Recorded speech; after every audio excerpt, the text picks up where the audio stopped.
Hey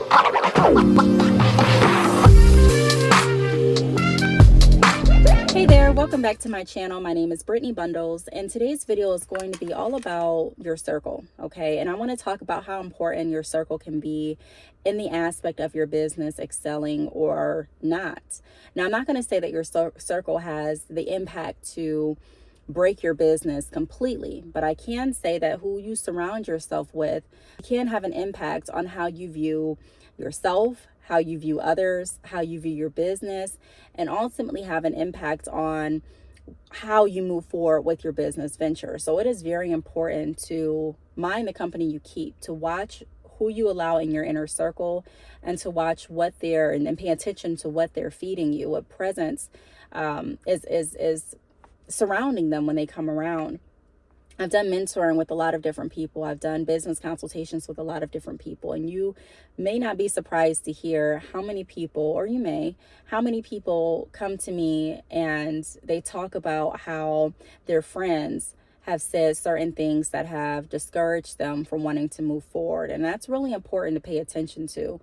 When you have a friend and you notice that all they're doing is planting seeds of negativity and doubt, when you have a friend and you're noticing all they do is laugh about your business ventures or make you feel or try to make you feel small in front of others, or do what they can to stop you from becoming the best version of yourself, you have to reevaluate that friendship. And I'm not saying cut everybody off, because I don't believe in just cutting people off all the time. Sometimes it's necessary, but sometimes it's not.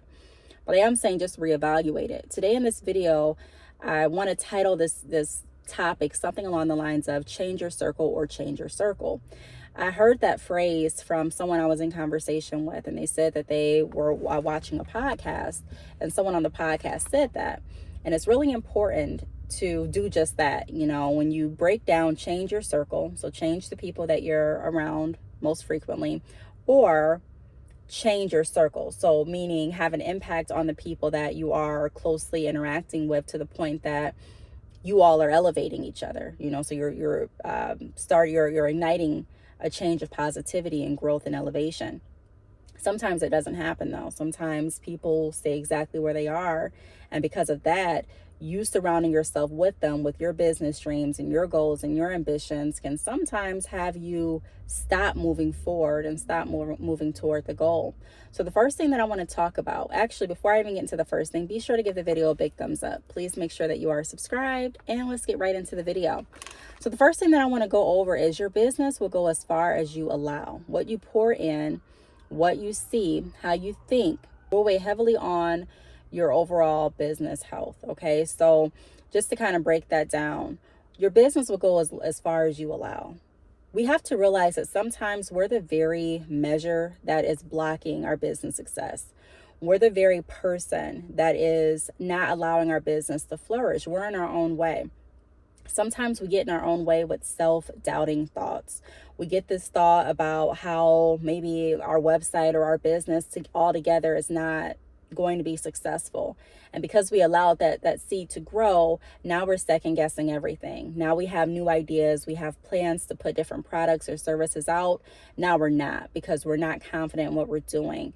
We're now talking down about our business. So we're not only allowing the seed of doubt to grow and fester in us, but now we're planting that same seed of doubt into others. And others can tell when you don't feel confident about something you're talking about. So now we're talking about our businesses in a way where we're showing that we're not really confident in it. We're referring to our business as that little business, or I may pick it up, or hopefully that business will grow, or I don't know, I'm not really focused on that business right now. We're saying different things like that, and that's helping to grow the seed of uncertainty, doubt, and distance within ourselves with our business, but it's also helping to plant those seeds in others as well. So your business will go as far as you allow. Sometimes we stand right in the middle, like I said before, of our businesses going forward. We may get someone interested in interviewing us, and now we're thinking about all the reasons why we shouldn't be on the interview. Well, I haven't done this yet. I haven't done this yet. I'm not done with this yet. Instead of realizing everything that we have done, the path that we are on, how far we have come, and how our journey can help and inspire others.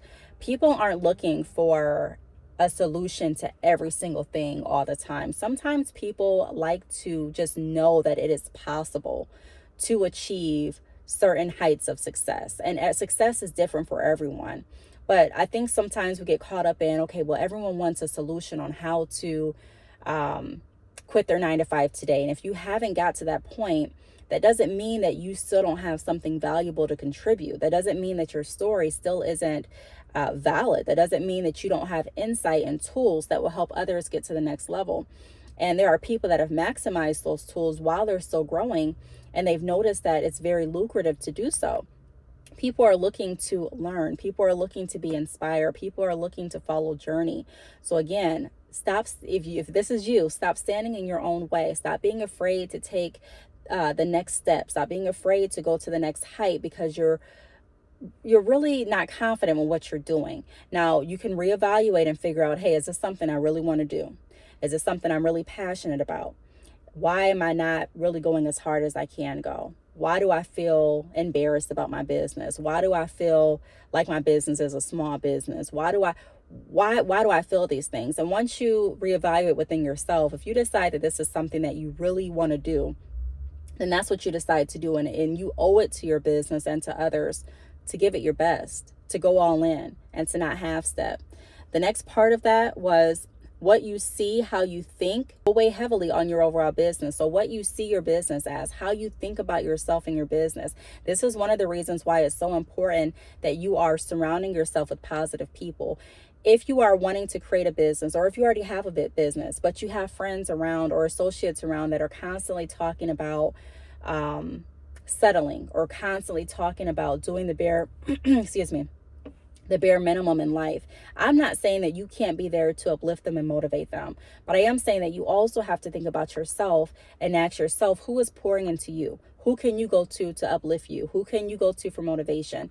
You need that balance. You need in a friendship or in a associateship, in communication, to be able to not only give out motivation and encouragement, but get it back. We all are better at different things than others. So there may be, someone that's better with uplifting and encouragement than the other. And that's completely okay.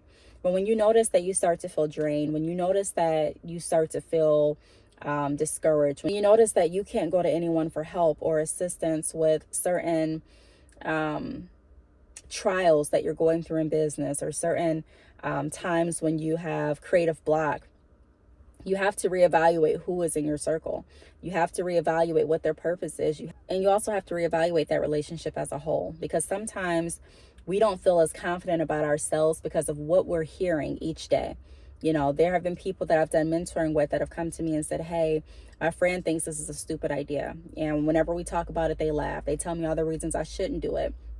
And in my head, I'm thinking, why are you allowing them to say this every day? But I've also been there. You have to realize that when you are passionate about something, when you have a purpose, when you are starting to have enough confidence to really articulate what it is you want to do and move forward with that, that's going to make some people uncomfortable.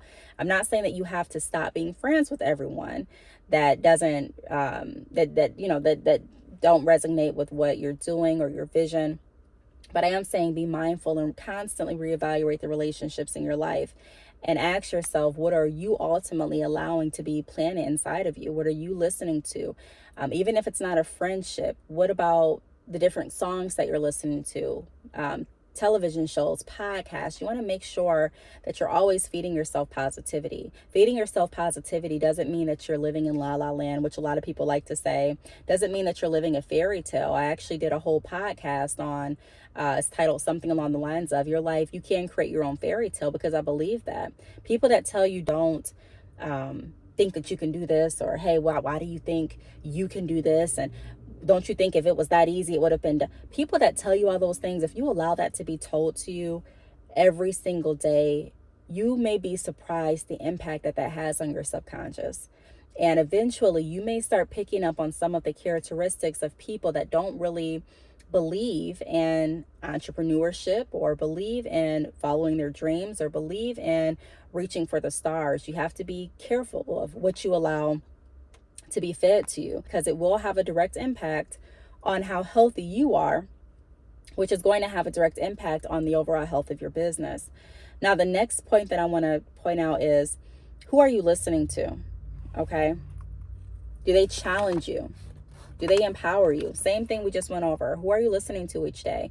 What are you listening to? Are you reaffirming positive affirmations in your life? Are you reaffirming who you are? Are you speaking truth to yourself? Are you speaking light, positivity? Because I know when I'm telling myself the truth about what I'm doing, when I talk to myself and I'm speaking positive affirmations, I feel differently than when I go out and I'm hearing a lot of junk or hearing a lot of people talking negatively about life in general or about entrepreneurship or whatever the case may be. And so it's important, again, to be cautious of what you're allowing in, because it will have an impact on how you view your day to day. And you may be thinking, hey, I can hear whatever and I can still go to work. I can still do my business. You can, but it's at what level are you operating on? You know, you want to make sure that you're operating on the highest level that you possibly can every day. And that requires some discipline. That requires for you to actually be intentional about people, places, and things that you are entertaining in life.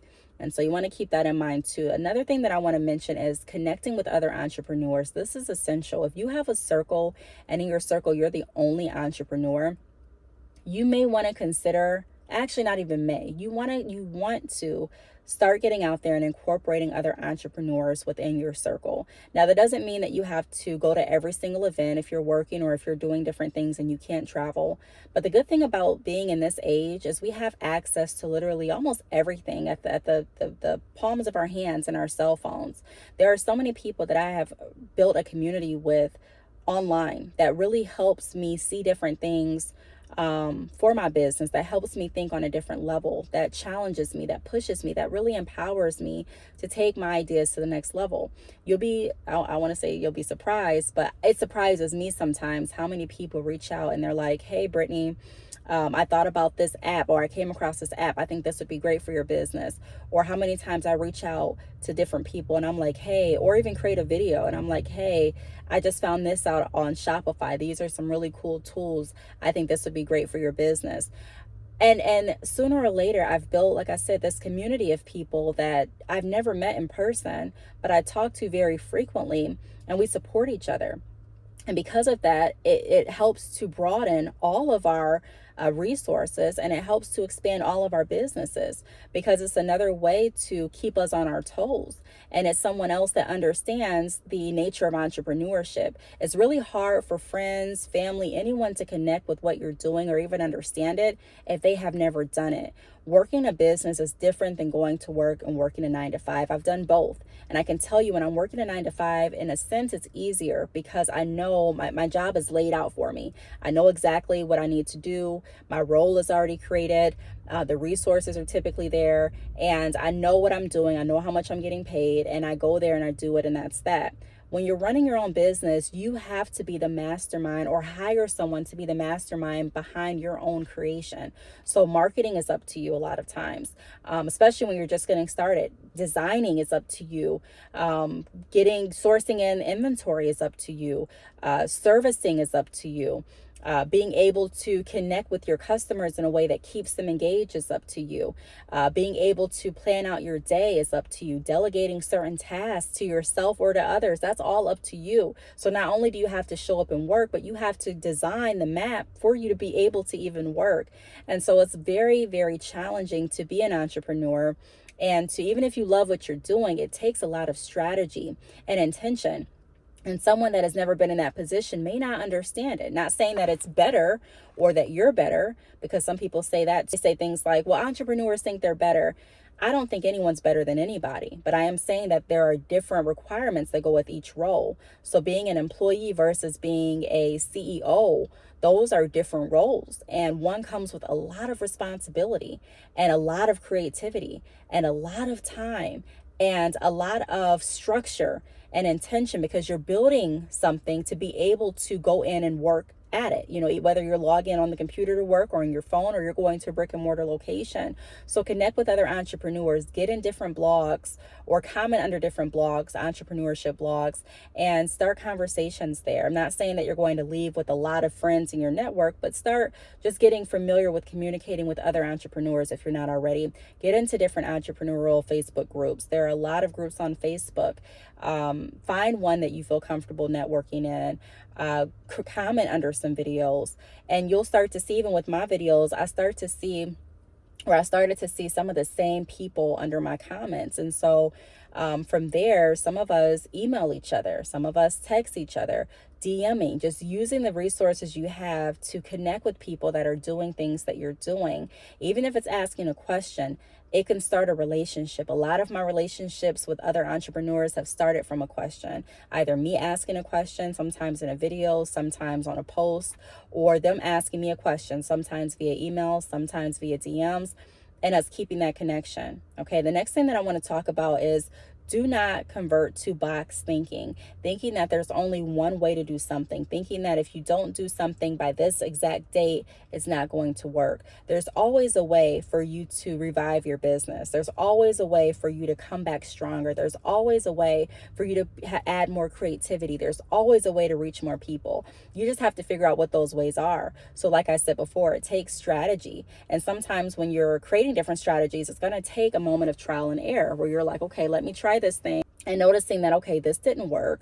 What else can I try? And then noticing that try this, and you're like, okay, this kind of worked a little better than last time, but not really where I want it to be. And so you're tweaking different things. It's kind of like baking a cake. The first time you bake it, you may notice, okay, it's okay, but it's too moist. And then you may try to put some other ingredients in, and you're like, okay, it's not as moist, it's a little dry, although it's better than last time. So now I'm going to try and you keep on refining it, and you keep on working at it. And each time you're getting better, and not just better, but each time you're adding to your journey, you're adding to your testimony, which is going to help others overcome some of the obstacles that they're stuck on. It's going to help give others inspiration and encouragement. And not just that, but it's also a way that you can monetize your skills by telling people the stories. This is what I've done.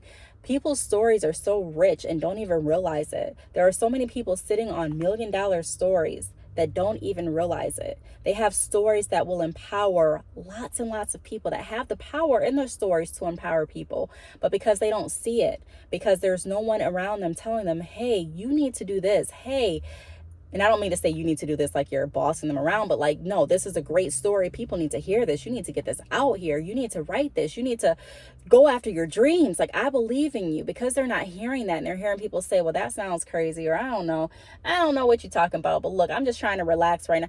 People like that, I'm not saying that, again, cut them off, but I'm saying that you do need people around you that believe in you. You do need people around you that are positive and in agreement with what you're doing, that support what you're doing, that will uplift what you're doing, that will help you think of ideas when you're running low on them. Okay. And that won't hold you to a certain box thinking that another way that you can look at box thinking is, you started one business, so that's the only thing you're going to do. I sell hair, so that's it. If I would have thought that, I probably would have stopped selling hair a long time ago, because honestly, it probably wouldn't have been steady enough for me to continue supporting myself and my children. Because hair sales can be up and down. And I'm not going to say there's no money to be made in the hair industry, because that would be a lie. And I've made lots of money in the hair industry. I still make money to this day. But I'm saying that I did not like the inconsistency of entrepreneurship when I started my own business. And that's why I had to be intentional on how I paid myself. I have videos on YouTube as to how I pay myself as an entrepreneur. And not just that, but I also had to be cautious of the different revenue streams that I had coming in, especially when COVID came. And I realized that, wow, my products can be delayed at any time. If anything happens with shipping or anything like that, I don't want my money to have to suffer because of that. So what else can I do? So there are a lot of people in entrepreneurship that vouch for having multiple streams of income. So not boxing yourself in is also going to keep you, in my opinion, more committed, because you're not so focused on just one specific revenue stream, but you're focused now on so many different areas. And the cool part about it is you'll realize sometimes, I know that I realized this in my business, that there are some customers, some clients that you'll have that will benefit from each and every one of your business ventures. There are some people that I've sold hair to that drop ship with me, not only drop ship with me, but also have done credit repair with me, but have done different business consultations. So I'm realizing that if I would have just stopped at hair, selling hair, there would have been a lot of different opportunities that I missed out on, and a lot of good value that others would not have been able to receive from me and my businesses. And not just that, but also money that I would have lost out on. So it's important not to convert to box thinking. The last thing that I want to go over is change your surroundings in order to elevate circumstances. Sometimes you have to change what you're used to. When I moved out of state, that was a great experience for me in some aspects, because I needed to see different areas. I needed to be able to put myself around different clients. And although I was an online based business, and I still am, there were still people that it was a different flow of business where I lived versus where I live now in Michigan, when I was down south. And so it really gave me a different view on how certain businesses run, and gave me some different ideas on how I can market to more people in different areas. And so sometimes you have to change your surroundings. You have to change what you're used to. You have to change the areas that you're comfortable with, the people that you talk to every day, and get out there and see what else is out there. There's a huge world out here. And sometimes we're focused on just one specific area, not realizing that our calling may be a lot bigger than this one particular area. There are a lot of people that we can connect with than just the people that we know. There are a lot of different businesses that we can partner with than local business. I'm not saying, again, that we shouldn't partner with local businesses and that we shouldn't connect with the people that we know locally, but I'm saying that there's a big world out there. And sometimes we limit ourselves, we stand in our own way by not allowing ourselves to get out there and to see what else the world has to offer, see what else our industry has to offer, see what else connecting with other people can bring forth. And it's just another way to keep us in this box, in my opinion, another way to keep us from actually elevating to our highest potential. So with all that being said, I just wanted to leave you all with an encouraging message that it is really important to monitor what you're listening to, who you're talking to, what you're around every day, because it will have a direct impact on the overall success of your business. Your business will go as far as you see it, as far as you allow it, sometimes further than we even see, because sometimes we can't even grasp how far our businesses are going to go. I know I never imagined making the money that I make through my businesses when I initially started my hair company. However, I am grateful. I'm grateful for the opportunity. I'm grateful for the experiences. And I know that if I continue doing my part, God's going to do the rest. But I do have to be intentional on what I'm doing every day, what I'm entertaining, and what I'm spending time on, because that's so important to my overall growth. So I really hope that this video helped. If you have any questions, feel free to leave them down below. Thanks so much for watching, and I will see you all in the next video. Bye.